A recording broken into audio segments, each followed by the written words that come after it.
Over Glencar Lake is a cave so well concealed that 34 IRA men remained undiscovered there for 6 weeks in 1922.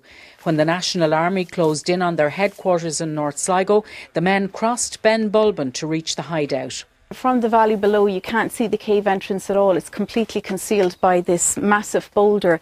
But when you're inside the cave, that boulder acts as a perfect watchout or sniper point. Inside the cave, the archaeologists found evidence the men had basically created a home for themselves. They built a series of steps coming down to make it easier to exit and enter the cave.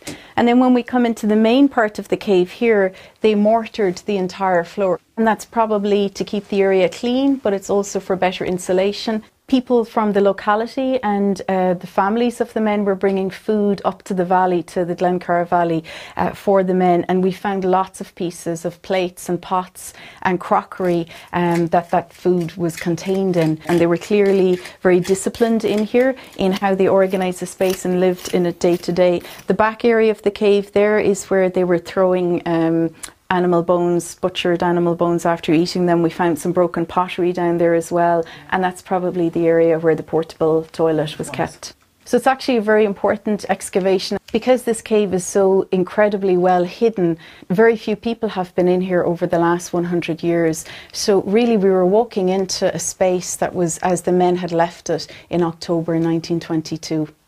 The excavation team have identified 7 of the men who hid out here, but they're very anxious to identify all of them. So they're appealing to anyone who believes they had relatives here in the cave in 1922 to contact Dr. Marion Dowd at Atlantic Technological University. Eileen Magner, RTE News, Thormore Cave, County Sligo.